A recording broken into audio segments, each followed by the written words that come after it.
A very good morning to you, Dr. Gule. Good morning, good morning. Thank you very much for coming through. Yes. It's such a pleasure to have you. It's my pleasure to be here. Thank you very much. Yes. Yes, the thing is, when you talk about leadership, we're talking about such an exciting journey. We're talking about such an exciting, it's a privilege. It's a role that one needs to play with distinction. Yeah. And this is something that always excites me. Yeah. And when you talk about this leadership, we're talking about that opportunity for a leader or for someone to step up and to be able to lead others with so much care and with so much pride. And this is what leadership is basically all about. And for me, Veli Ndaba, my commitment is to help leaders move from leadership mental darkness into this leadership mental light that will help people to become the best version of themselves. Yeah. And to do this, I use my skill set and my understanding of engineering as well as neuroscience. So when you combine these two fields, then you get a new discipline that is called neuroengineering leadership effect.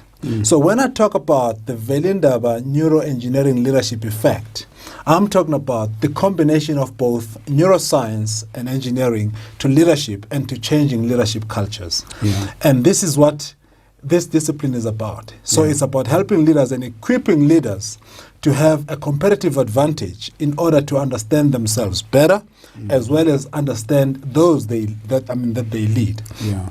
And my special guest today is none other than Dr. Gule, with whom I'll be unpacking some of the challenges and some of the exciting things about leadership.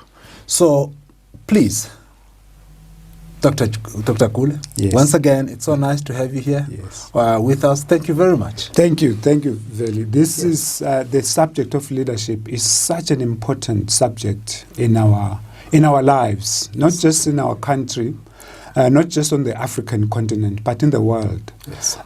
We are going through a time when there seems to be a leadership deficit, which leads to leadership a deficit in terms of trust also. Leaders that we have not being trusted, which is of course a shame and something that is really regrettable, because we do need leaders. We do need leaders to lead our communities, to lead our countries, to lead the world in a different way. And I like what you said about what you are trying to do yourself as a person, to help leaders really to lead, unleashing all the talents, the skills that they have. But first and foremost, as a leader, you need to understand yourself. So I agree with you there 100%. Wow. You can't lead others if you don't understand. If you can't lead yourself, you can't lead other people. Absolutely. Thank you very much for giving us that background. And before we get into the crux of our topic today, yes, I would like us just to look at just a few things. And one of them actually is just something that we spoke about, before we came in here in the studio, where we spoke about leadership as not something that is a position, where it's not something that's a paper qualification, because we get people who get into leadership positions because they've got paper qualifications, and just because they see it as a possession or a position, this leadership. But it's not actually just that. It goes beyond that. And right now, maybe just if we are just to give our viewers as well, and just to give us a little bit of background, just shortly, in terms of who Dr. Gule is, Yes. Yeah. So I was born in one of the rural areas. I was actually born in Swaziland, the western part of Swaziland. That's where I grew up. So I'm basically a rural boy. I'm a fourth born in my family. So we have one sister and I have four brothers. Unfortunately, the one who comes after me and the firstborn in the family passed on. So we have only one sister. My sister Christina, I come after her. And I actually have no regrets of the fact that I was born in the rural areas. I was telling my wife the other day that, there were skills that I learned as a head boy. That because of moving into the city and pursuing this other career that I pursued, that those skills actually I've lost. I knew how to, for instance, if a cow has a broken, or has a sore or a wound, I knew exactly what herbs to fetch in the field and fix and heat and make sure that that cow within 2-3 weeks is healed. I used to have those skills. By background, I started off as a teacher, high school teacher, after university. My two favorite subjects was English and history. So those were my majors at university. And I also did a diploma in education at the University of Swaziland. Okay. For some reason, I could only teach for only 2 semesters or 2 terms in high school. And my university, my alma mater, the University of Swaziland, which is now the University of Eswatini, it was then the University of Botswana and Swaziland, recruited me to come back. And they gave me 3 positions. I mean, this is many years ago, Veli, when jobs, I suppose, were plenty. I was given 3 positions to choose from. Yes. I hadn't applied for this, but there was a vacancy there. Come back and be a registrar of the university, or join the faculty of and teach English language, or come back and start working the extension arm of the university and they teach management education mainly to public servants. That was the focus. And I was going to be under the tutelage of a guy from the UK, John Price, who was my mentor. And because that's not something that I'd studied, I decided this is what I'm going to do. This sounds exciting. So I then started pursuing that career of management education under this person, under this mentor, John Price, who had worked on the African continent for some 26 years. That then really led me to go overseas to school to do a master's degree at the University of Pittsburgh first, way back in the early 80s. Coming back, and I really embarked on the journey of doing this, and I found it very exciting to be talking to people who lead others. I mean, that's what supervision is about.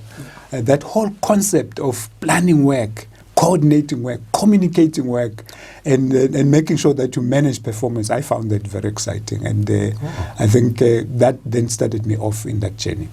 Wow, very exciting! I'm very. It's actually quite colorful, and I didn't really know that much, about that part of your journey.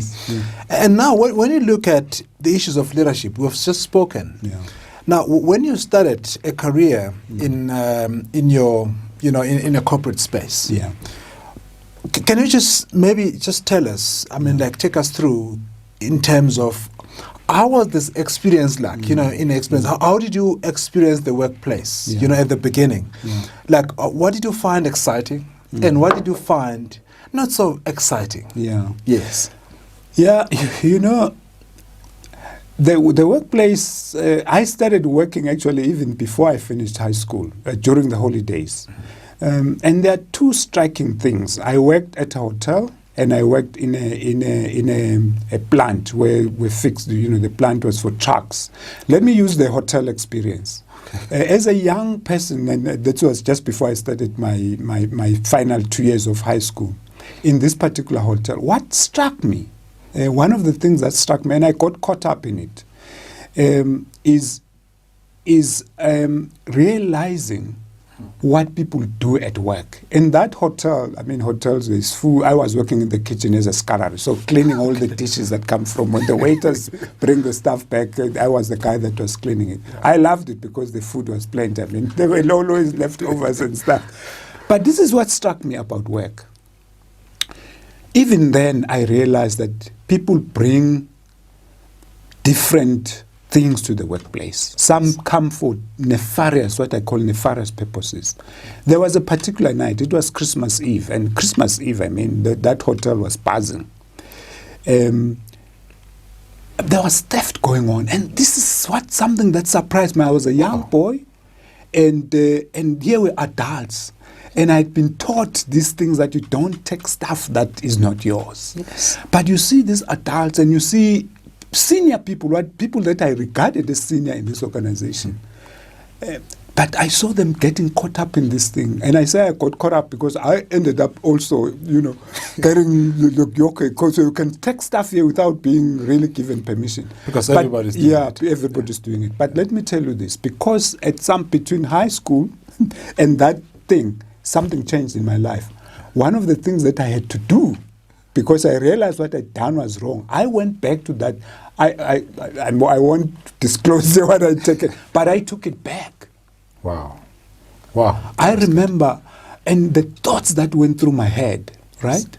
Going back to that place, because I remember the values that my father had taught me. Yes. And of course, now I had become a Christian, and I was in a Christian school, and some of the things that were being taught there just said to me, Jerry, you still have that item.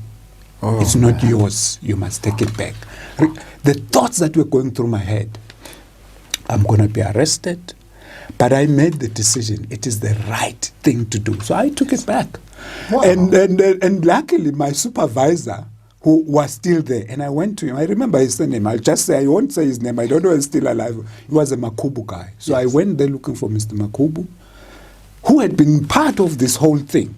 The looting. The looting thing. Okay. And I went back to him. I said, sir, I'm sorry I did this.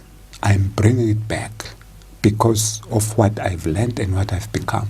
Wow. The man turned almost white.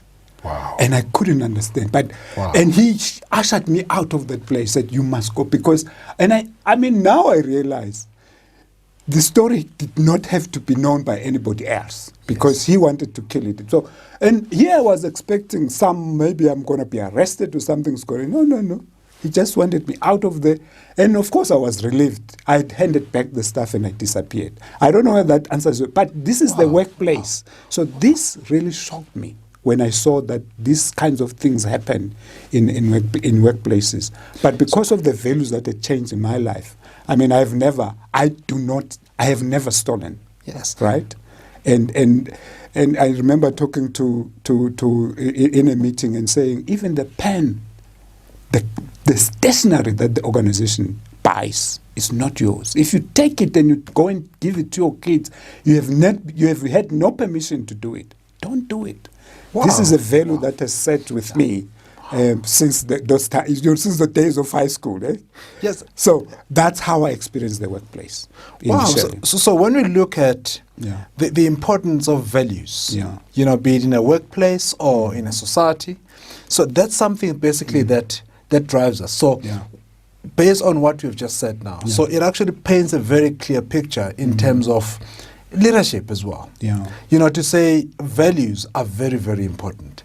And now, when you had just started, looking at your leadership journey at the beginning, what did you experience? What were the main challenges as a young leader? That you experienced at the time. Things that were giving you some, sleepless nights. Yes.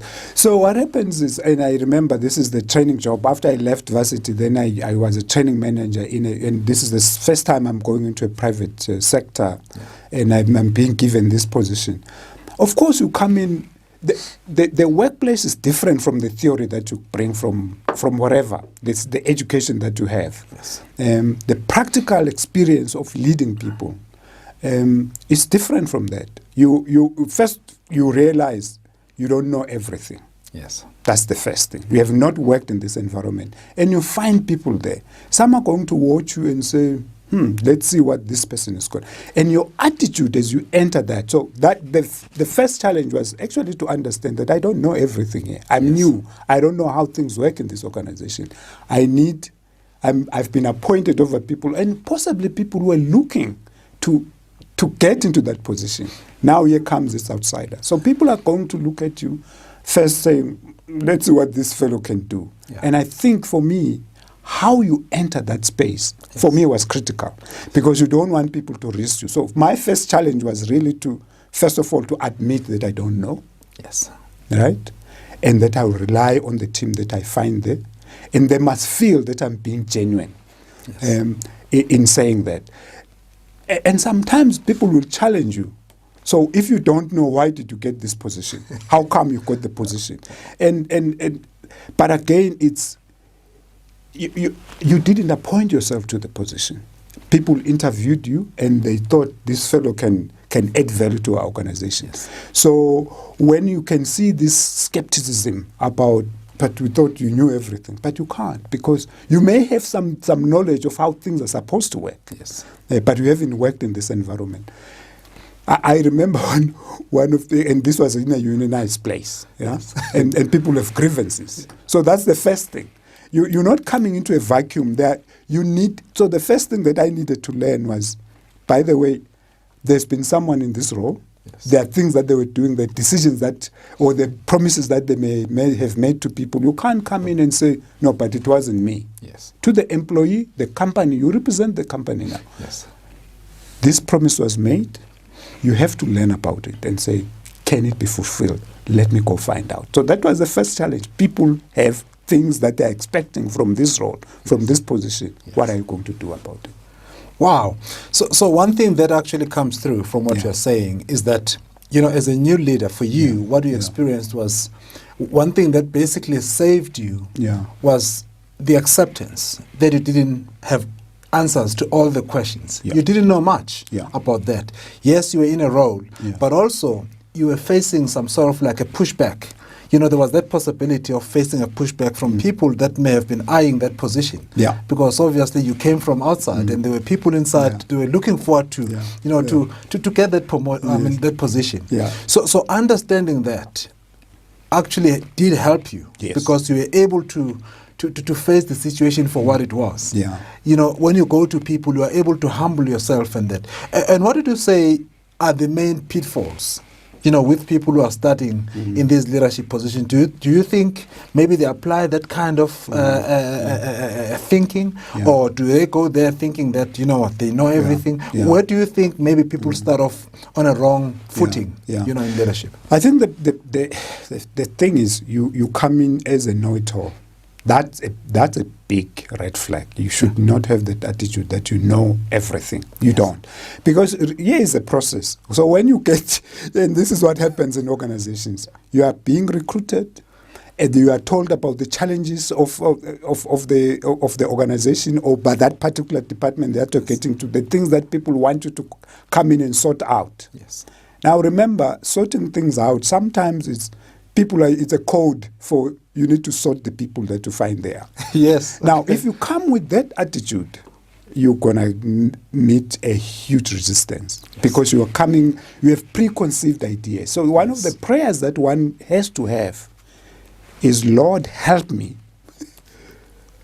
to accept people as they are and to find out how I can add value to them, or I can understand them better. Don't come in with your preconceived ideas about people. As a leader, you've got to first understand what their fears are, what their concerns are, what their aspirations are. And I think that puts you in a very good state if you come with that attitude of, and sometimes you have to tell your boss, because your boss, you come in, particularly if you come into a highly politicized environment where you are expected to be sorting people out. That's not your role. Your role is to sort the work, right? Not the people. Yes. But sometimes the brief gets, I can tell you this. I got into an organization. Within the first week, I was fighting with one of the senior people. Fighting in the sense that he's giving me an instruction that I knew from my heart, this instruction is wrong. Yes. I have no basis to support this. But you are new, you have to agonize about it, you have to think about it, you have to pray about it. And I went back to this fellow and I said, I cannot do what you're asking me to do, respectfully. I'm not comfortable doing it. Yes. But you have to speak and sometimes you don't think about yourself only. Right? Yes. Because sometimes we're driven by fear. You're just thinking about yourself and say, what's going to happen to me? If you think about that, yes, it's good to think about consequences, because every decision that we make or every choice that we make has a consequence. Yes. But you have got to be comfortable with the consequences. But if consequences, you suffer for doing the right thing, I would rather suffer for doing the right thing. So that fellow, I told him, I'm not going to do it unless they put it in writing, not verbal. Put it in writing, because I've looked at this and I'm saying it's not the right thing to do. Yes. But if you are my boss, you are senior to me. If you say, I'm writing you this and I at least I can, if I get fired, whatever happens, this is why I was, here is the proof that I was being instructed to do this. I did say it's wrong. So those are some of the challenges. As a new leader, as a new person entering a place, understand the politics that are going to be there and understand why you have taken the role. Yes. What does it mean? And it actually helps, before sometimes assuming these roles, to find out what's going on there. Why are you being appointed to this position? Find out. Wow. Wow. Yeah. So this is someone who has held different executive roles. I mean, who's been, like acted on those roles, including like the general manager of human resources or human capital. So this is not just something that is theoretical. You're talking to us about the journey, and also the importance of values and the importance of having humility, as well as the element of confidence, to say you need to be confident and you need to do your part. You need to do some research.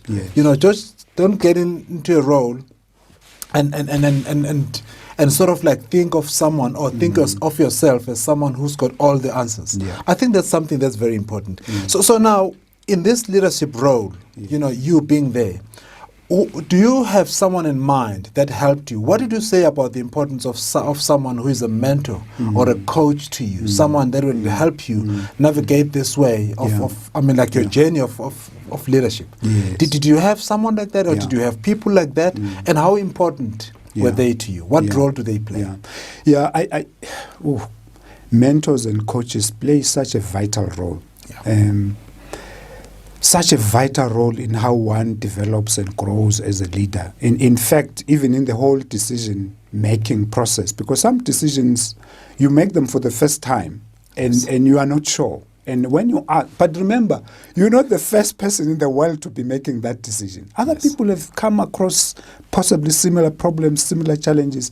When you approach other people, which is what I mean, personally, I'm a sucker for advice and for feedback. So I love that, because I know that I don't know everything. So to answer to your question, yes, I've had formal and informal mentors and coaches.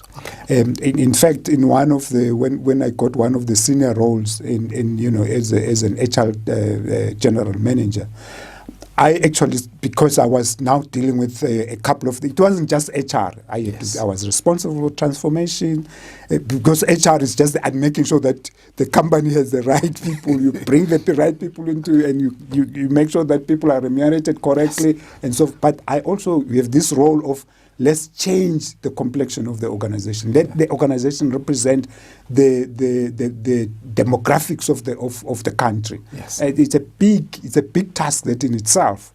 And then the next one was the whole BE or Black Economic Empowerment procurement, an affirmative a procurement policy and application of that, because you can, and this thing called for me to be talking to companies that were servicing this organization that initially had a 2% spend on black people, and we needed to grow it significantly. And that is a painful thing. And you have to learn from other people how, and there are companies around that have successfully done this. So you don't say, I know it all. You ask, how did you achieve this? So you have colleagues. But I decided to find a coach to help me, because we all have blind spots. Absolutely. Right?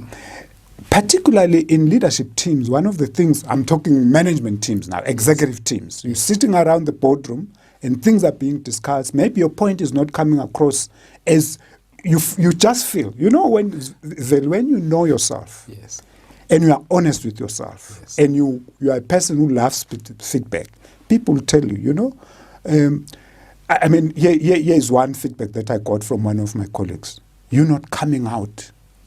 We know that there's a lot in you that you can bring to this team, but you are not coming out. I've got to ask myself, I've got to own that. I don't have to say, fight it and say, why is he telling me this? I've got to listen to that and say, what is it that I'm not doing? So that started me on a journey of finding someone to work with, to coach me for 12 months. To say, here's the feedback that I got. What do you think I'm not doing right? Why is this? And that was such a revelation. Wow. From what you have just said, I think there are two questions that come to mind. The first one is, now that we are entrusted with this responsibility of bringing in new blood, new skills, in the workplace, in this organization, for it just to succeed. Have you ever had a situation where you had two equally qualified candidates, and you had to choose one? Yeah. And how how did it go? I mean, how did it go for you? How did you choose? I mean, what was the basis of your choice to say I go with this one? Yes, interesting. That's such a critical question. Let me use a case where we actually in another organization where that situation, and I had the unique privilege being a transformation person, where the company agreed with me that in order to make sure that this is done properly, before an appointment is made, I've got to make sure that first the people who were in the final interview list, right, that was representative. Yeah. I mean, that's such a privilege. And I must sign this form off to say, yes, the people that they looked at were representative as much as possible of the demographics of the land. So in other words, you're not going to have one race, one group, one gender. Yes. It's representative. Yes. That's what you try to do. Of course, given what in this country, what your employment equity policy says and what your employment equity stats for that particular time tells you need to be doing. Yes. But strive as much as possible to make sure that when you put the final list of candidates in as much as possible, is representative. We had an incident where we reached that and were two good candidates, the top two, right? And the decision was, we like both of them. What are we going to do as an organization, right? And the decision was, we created what we called gateway positions. So if you find talent and you say, this talent, we may not have a role for them today, but we may have a role for them. We know we'll have a role. We need their skill.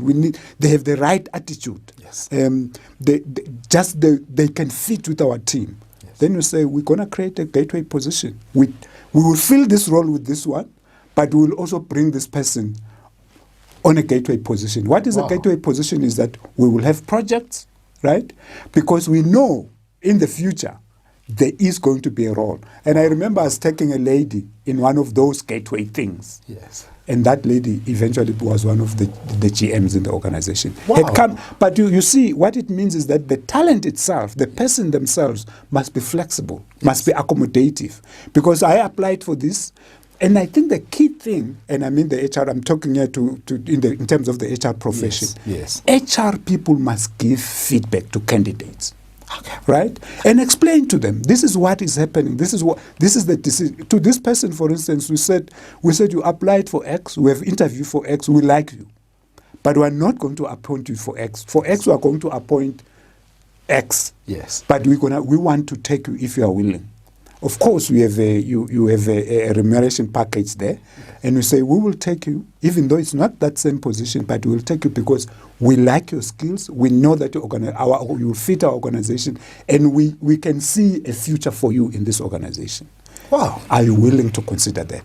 They still have a choice, right? So to answer your question, that's what sometimes you have to be creative to do that, because there's always budget to move around. I mean, this whole thing is an excuse. Okay. There's always budget to move around. But then the question comes to say, when you look at it, what are the things that you'll focus on? Obviously, we've got the technical skills. Yeah. We've got, the personality. Yeah. And then you'll have things like attitude. Yes. For you as a leader, what did you find to have actually worked in your favor? Yeah. To say when you are choosing, a person that you'll go with, maybe at the end, maybe let's given that you've got budgetary constraints. Yes. You cannot take, true. You don't have the gateway thing. Yes. You've got to choose one. So what would you say, is the most important attribute that a person, needs to have? Of course, the person must be suitably qualified to do the job. That's key, right? But the most important thing is the attitude. So one thing that we have just mentioned that we spoke about is the issue of humility. Yeah. That's number one. And then number two, we spoke about the issue of honesty. Yes. And then we spoke about the issue of that you as a leader, you need to be open to feedback. So that's something that's very important. So when it comes to things like feedback as a leader, you need to get that. An understanding of the culture Because you normally hear organizations saying, you know what, we want this person because it's very creative and that, but the culture it does not allow that. And then you'll bring in someone who'll be so frustrated there because he comes up with ideas and then the organization is not ready for those ideas. And then it ends up creating a situation where that person is not a best fit.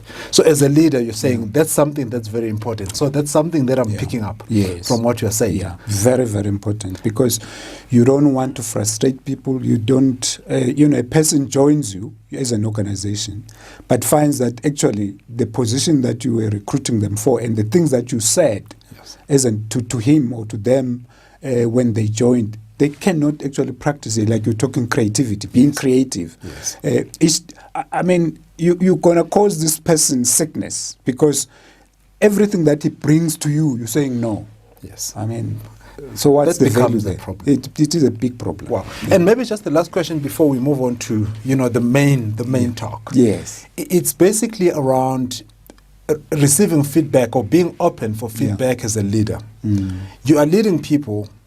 You've been constantly mentioning the issue of you being able to be open to receiving feedback from those that you lead and your colleagues as well. So how important that is as a leader for you to open up and to open yourself up for for feedback. It's not a weakness. That's where I would start. It's not a weakness to be open to feedback. In fact, the best performing teams, individuals, have coaches that give them feedback. They observe what they do.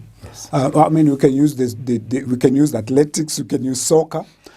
We can use Usain Bolt, the man who outran everybody. Why was he so successful? Feedback. Right. Yes. Because their coach. Of course, it's commitment from their part. You must be committed. But also, in your commitment, you can commit errors, right? The errors in terms of commission of those errors, or not just realizing that, this is an error. But when you have a coach, when you have someone who can give you feedback, remember they're doing it for your good. It's not because they hate you. They want you to do better. Yes. And so it's not a weakness to take feedback. This is common knowledge. When I was general manager in this organization, I actually asked all my staff to participate in a 360. Yes. Right? And in a 360, you get the good, the bad, and the truly ugly. Yes. Yeah. Because there's a qualitative section where people say things about you. Here is the thing with feedback, is that no matter how it is, there's going to be some truth. Yes. All right? So as a leader, you need just to pause and say, could this be true? Yes. Be honest with yourself to say, could this be true of me? Yes. Instead of just out of hand dismissing everything that is being said about you. Yes. Yeah. So feedback is food for champions. Wow. Yeah. Feedback is food for champions. Yes. So if you really want to be a great leader, you need to be open to feedback. And now talking about we spoke about the culture, we spoke about the qualities of being a great leader. Yeah. And now I would like us just to talk about, or for you to talk to us about, how do you really create a culture that enables people to thrive in a workplace, to create that culture that will help or that will encourage people just to come to work the next day, because most people they dread going to work. So what did you say? How do you go about creating this kind of culture and making the workplace a great place to work in, and which leads to peak performance, obviously. Can you please talk to us around that? Yes, that's such an important question, because we spent, prior to this, of course, prior to COVID, spending a lot of our time at the office. But now we're spending a lot of our time working for our organizations at home, right? Yes.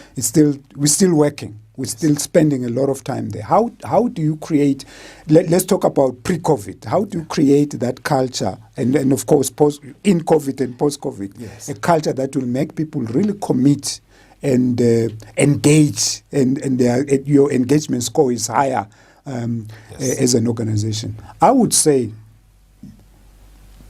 ask the people.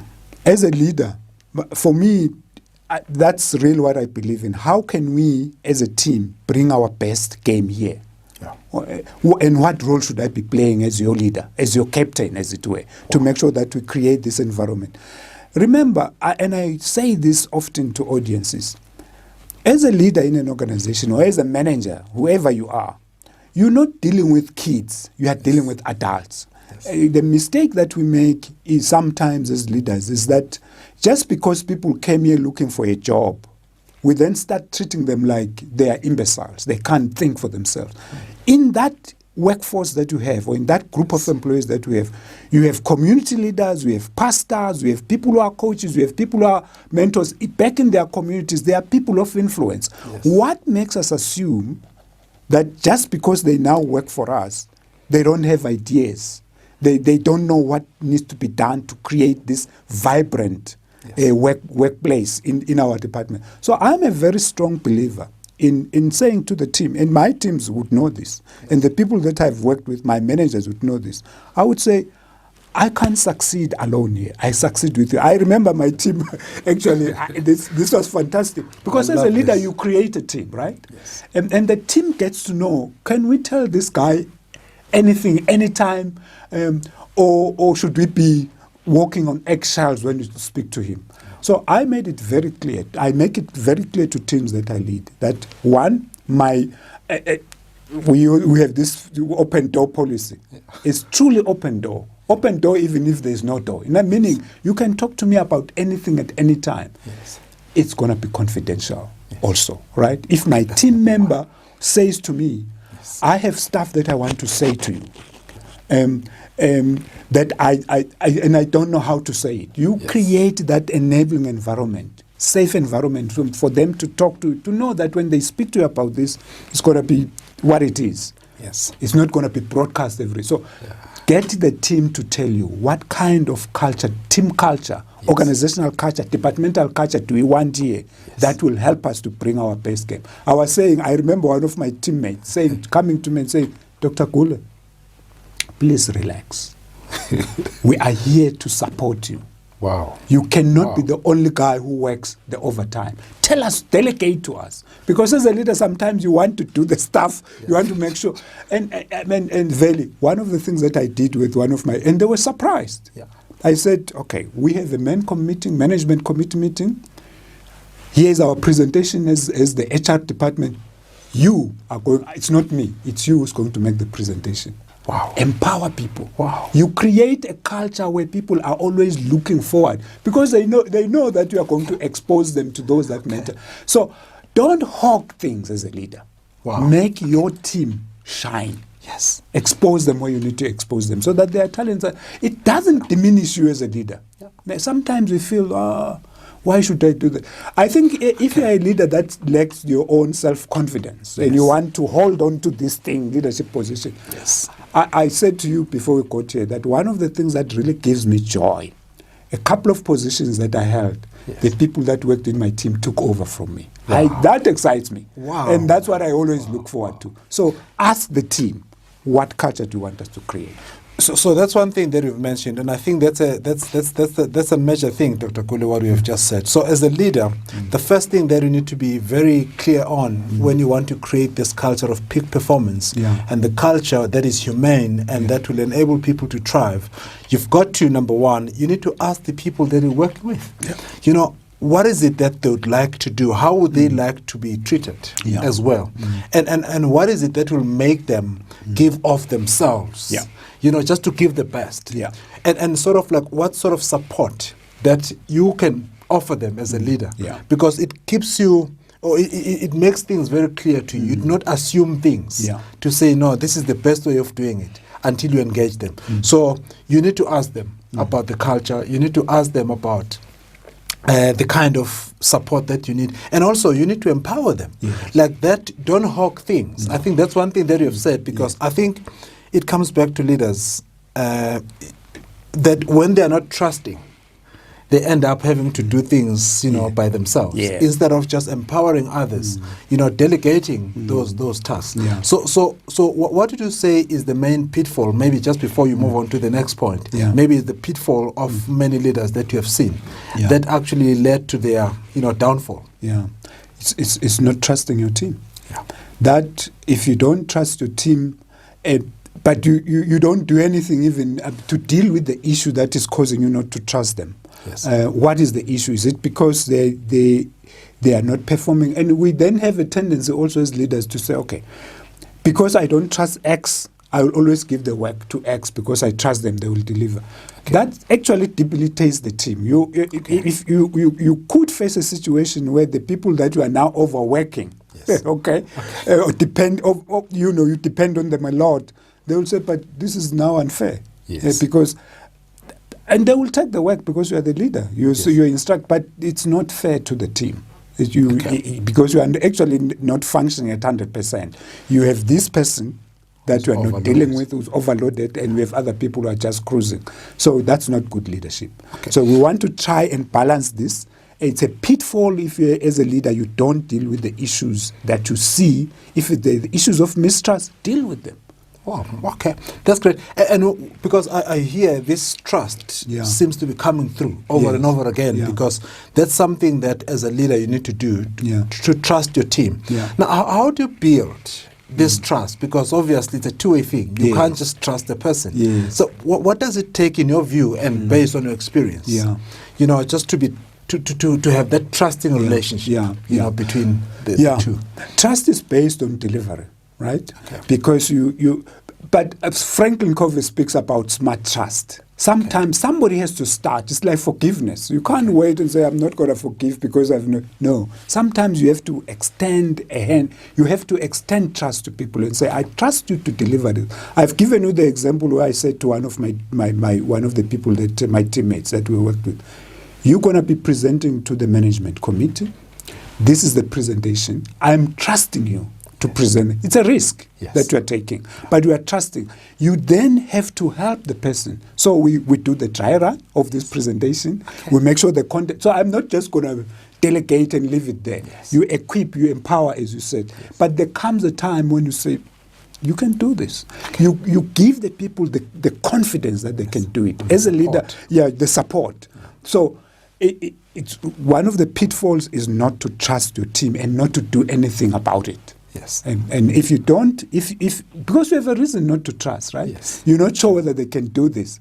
I remember in one of the meetings that we had, I was working for one of the banks, and we're going to a management. The top leaders of the bank were presenting a management development program, selling it. And I was the one, so my boss says, you're going to do this. You're going to sell the proposal to the entire team, right? And I gave him an assignment. Because remember, a leader and a follower, you are one thing, and sometimes so I said to my boss, okay, I will do that. We've worked on the presentation and all that. We've practiced. We've tried it, done that. But please sit at the back. Don't doodle when you're sitting at the back. Okay. Watch how I'm doing the presentation, because after this, you and I are going to sit down, because I want to learn. Yes. What did I do right? What did I do wrong? Yes. What can I improve? Feedback again, Veli. Yes. And you see the partnership that you are creating with your boss. Yes. One thing that they realize, okay, this person is hungry for something, right? He wants to do better, so that in the next presentation I don't make the same mistakes. Yes. Again, I come back to my point. Your question was, what are the pitfalls? The pitfalls: you don't trust your team member, you do nothing about it. Poor leadership if you do that. Wow. Have you ever had a situation where you had this boss or this manager that did not want to really see you taking things over?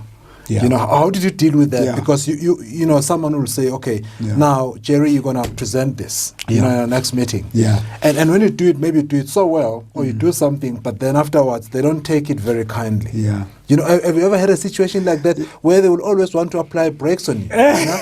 Now, fortunately, I haven't, but directly with my direct line manager or my direct leader. But I had it with their leader, who was not happy for them what they expected them to be doing, to be delegating it down to me. So that was a very unfortunate thing, because it actually led me leaving that organization once I discovered what was going on. Yes. Because this man or this person was now under pressure from their boss because of what they were trying to do. And I think they felt they couldn't push back. They were vulnerable. Yes. And then at some point I asked, what's going on? Why? There was a big project going on, and I knew in my heart that I needed to be part of it, and it wasn't going to happen. So I spoke, not confront. I'm not going to use the word confront, but I went to my leader and said, listen, that really is what we do, right? Yes. And he agreed. But how come I'm not part of it? What has happened? I could see he was very uncomfortable, but he eventually disclosed to me why. Yes.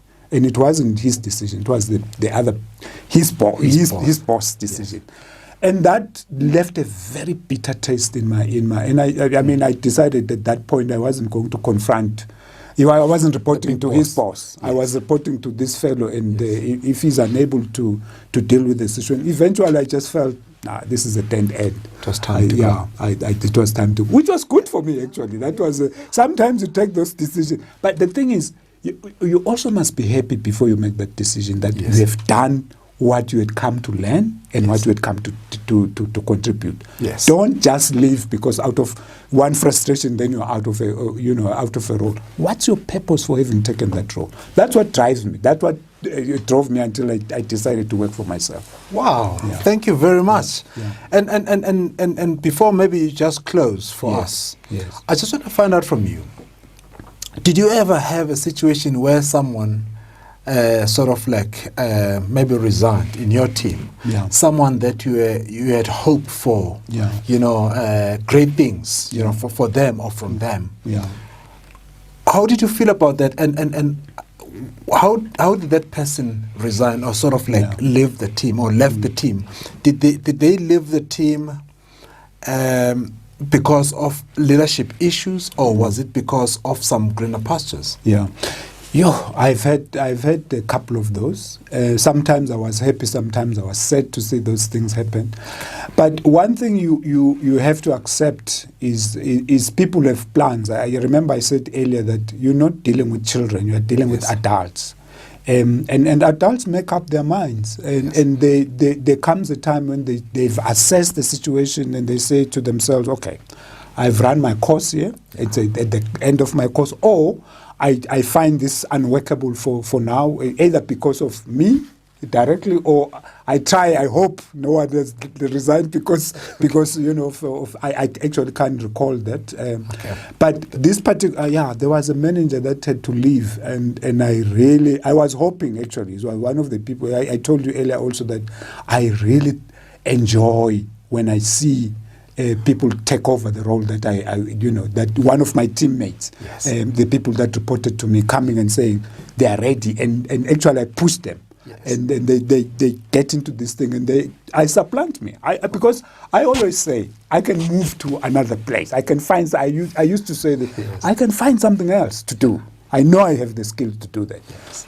And this person would earmarked for that. In fact, in the succession plan, and they stuffed it up basically when they resigned. But it was good because today that person is actually similar role. In other words, a senior in their is a role that they would have occupied, but in another organization. Wow. And that gives me a lot of pleasure. And we still keep in touch, even though I'm no longer part of the HR function. Yes. But I see them; they're still involved. So that's always gratifies me.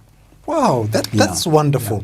Yeah. So now, when you look at your journey, looking back, what is it that you'd like just to be remembered for? Yeah, as an executive leader in this, either HR space or any organization, what is it that? What kind of impact, when you talk about leadership legacy, what kind of impact would you like to have made or to be remembered for? Maybe in one sentence to say, Dr. Jerry Gule was, or this is the impact that he made. In the industry. Yeah.